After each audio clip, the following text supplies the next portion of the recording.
자존감이 탄탄하지 않으면 사람은 자기 본연의 모습으로 살아갈 수가 없게 되죠.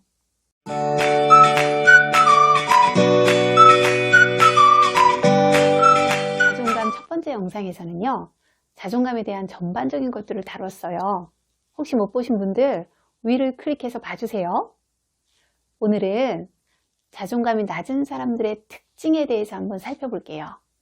자존감이 낮은 사람들은 실패도 성공도 다 두려워해요. 그들은요, 아주 작은 실패에도 마치 세상이 무너진 것처럼 낙심을 할 수가 있어요. 실패를 견디고 일어서는 힘, 즉 실패 내성이 아주 낮아서 그래요. 그런데 이들은요, 실패뿐만 아니라 성공도 두려워한다는 특징이 있답니다. 성공 공포가 있다는 뜻이에요. 근데 여러분, 성공을 두려워한다는 게 이해가 되세요? 성공을 하게 되면 그 성공에 걸맞는 모습으로 내가 살아갈 수 있을까라는 자기 자신에 대한 의구심이 들 수 있어요. 그리고 또요, 성공한 후에 감당해야 될 책임감과 주변의 기대를 한 몸에 받게 되니까 그게 많이 부담스러워지는 거죠. 이 모든 것이 자신이 성공할 수 있고 그 성공의 열매를 누릴만 하고 과정 중에서 실패가 있다 손 치더라도 자기가 다시 일어날 힘이 있다고 확신하는 것이 부족해서 나타나는 거예요. 자존감이 건강하지 않은 사람들은요, 자기 자신에 대한 확신이 부족하기 때문에 자신을 잘 믿지를 못해요. 그러니 타인에 대해서도 믿음을 갖는다는 게 쉽지 않겠죠. 그들은 의심이 아주 많아요. 그러니 사람들과의 관계가 어디 쉽겠냐고요. 내적으로 움츠러들면서요, 의부증이나 의처증, 불안감, 또 우울함, 강박, 완벽주의와 같이 이상심리로 흐르기가 아주 쉬운 상태가 되어버리죠. 자존감이 낮으면요, 외모와 관련해서 위축되거나 불만스러운 마음이 커질 수가 있어요. 실제로 이런 사람을 상담한 적이 있어요. 안 좋은 일이나 어려운 일이 생길 때마다요, 내가 얼굴이 너무 못생겨서, 뚱뚱해서, 키가 작으니까 라면서 매사를 자기 외모와 연결되어서 생각을 하더라고요. 근데 사실 이분의 외모는요, 아주 귀여운 편에 속했어요. 그래서 제가 외모와 어려운 일과는 직접적인 연관이 없는 것 같다라는 얘기를 수차례 해줘도 제 말에 결코 설득이 되지가 않더라고요. 이분은 장기적으로 상담을 하게 됐고요. 그러면서 자존감이 조금씩 향상되기 시작했어요. 그와 동시에 외모 탓을 하는 경향이 서서히 줄어들게 되더라고요. 자존감이 떨어지는 사람들은요, 자기주장성이 낮은 경우가 많아요. 자기주장성이란 자신의 생각과 느낌을 표현하는 능력이에요. 한마디로 자존감이 낮아지면 자신의 의견을 명확하고 적절히 드러내지 못한다는 거예요. 이들은요, 모르는 것을 모른다고 말하지도 못하고요. 또 자신이 틀릴 수 있다는 것을 인정하는 것이 너무 어려워서 미안하다는 말도 잘 못해요. 자존감이 낮으면 그 누군가가 자신에게 칭찬을 해줘도 그 칭찬을 잘 받아들이지를 못해요. 칭찬을 받으면 어색해서요, 심지어는 신체화 증상이 일어나기까지 해요. 얼굴이 빨개지거나 몸이 딱 굳어져 버리는 거예요.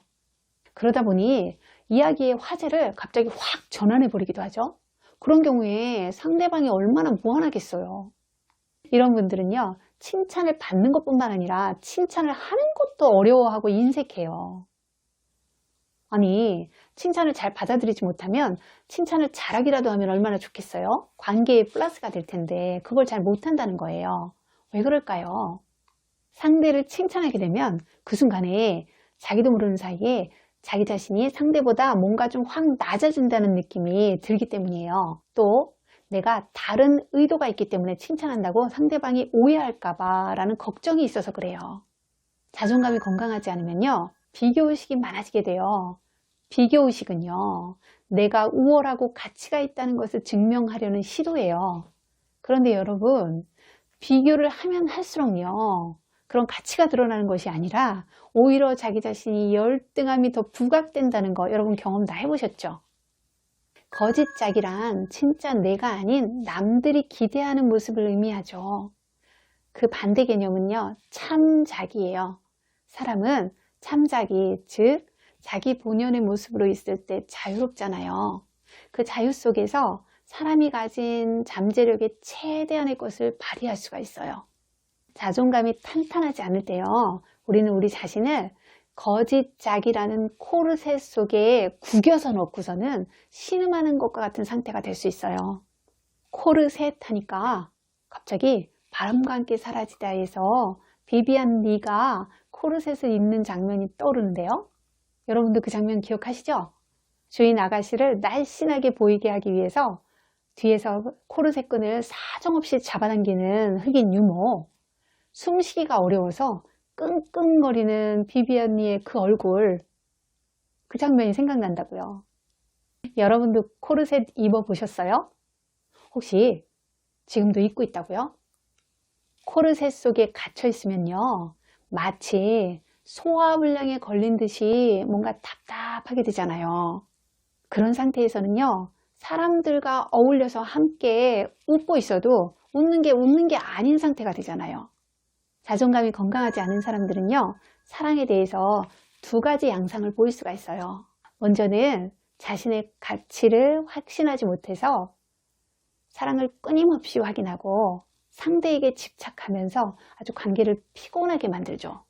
두 번째는 세상의 그 어떤 사람보다도 사랑받고 싶고 또 사랑을 주고 싶으면서도요, 자신이 없기 때문에 오히려 자기가 관심을 갖거나 좋아하는 대상이 생기면 거리를 멀찌감치 두게 돼요.